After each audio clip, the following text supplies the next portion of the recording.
All right, today we're cracking open something really special. It's this incredible medieval text that's basically a spiritual guide for the soul's journey through life. And you'll see, it's surprisingly timeless. I mean, just think about that for a second.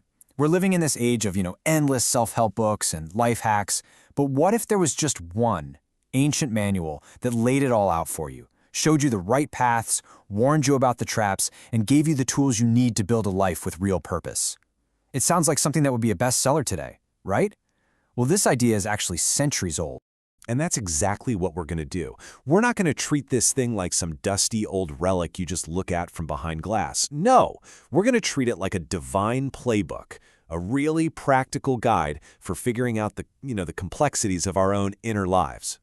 Okay, so where does this playbook even start? Well, it begins right at a crossroads. It lays out 3 totally fundamental ways you can approach your spiritual life. And get this, it frames this as not just some minor detail, but literally the most important choice you'll ever make. So, you've got 3 options.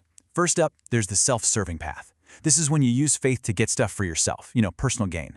Then there's the fearful path, where you're just driven by not wanting to get punished. But the third path, the one the text says is the ideal one, that's the loving path. That's when you act from a place of pure, unconditional love, without even thinking about rewards or punishments. So the really crucial point here is that your why, your motivation, matters a whole lot more than your what, your actions. The text is super clear about this. It says only a heart that's genuinely motivated by love can make a real connection. Okay, but choosing your path, that's just the first step.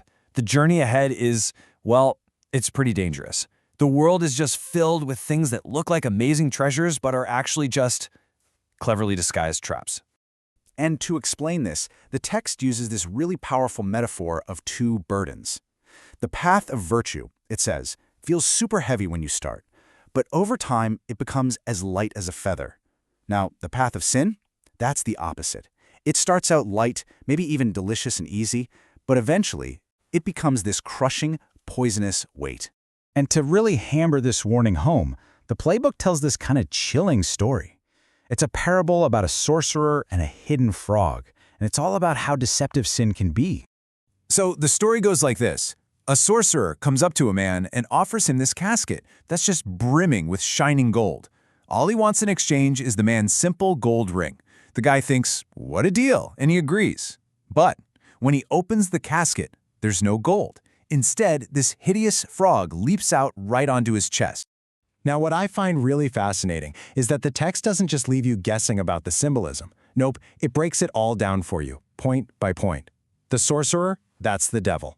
The glittering gold, that's the false promise of sin, all those worldly pleasures. The casket itself represents the human body. And that disgusting frog, well, that's the vile reality of sin after you peel away its shiny package. So, if the world is just full of these sorcerers and their hidden frogs, how in the world are you supposed to protect yourself? Well, the playbook has an answer for that too. It says you build an inner fortress. And this fortress is called the House of Humility. It's not a physical building, of course, it's more like a state of being, and it's built on a foundation of purity and strengthened by 4 essential walls. So let's walk through the blueprint together. The very first wall is justice. But we're not talking about justice like punishment. It's more like clear-eyed discernment. It's the ability to see challenges and temptations for what they really are. This is the part of your fortress that helps you spot the frog hiding in the casket before you make the trade. Okay, the second wall is wisdom. Think of this as the floodlight that exposes all the devil's tricks. It gives you the clarity to see right through any deception long before you make a bad deal. Next up, the third wall is mercy. And this one is really interesting because it's also the door of grace. So it's not just a barrier to keep things out, it's actually the entrance. And the text says this door is open to absolutely anyone who sincerely asks to come in. And the fourth and final wall is love. This is like a protective shield, one that's so powerful it can cover all your past mistakes and protect your soul from judgment.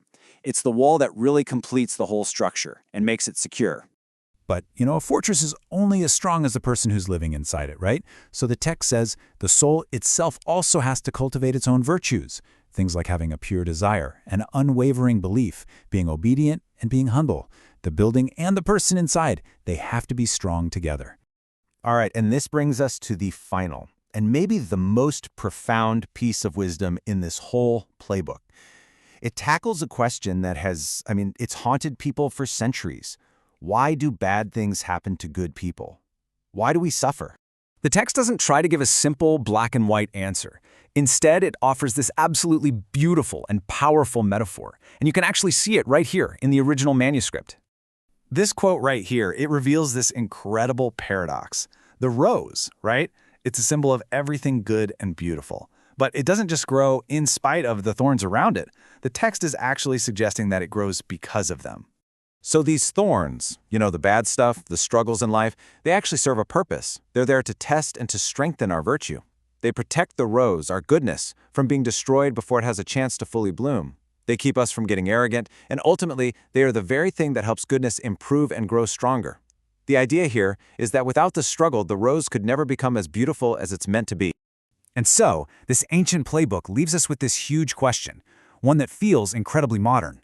What if our greatest virtues aren't found in a life of comfort and ease, but are actually forged in the fire of our biggest challenges? What if struggle isn't just something we have to get through, but is actually the essential ingredient for anything truly beautiful to exist at all?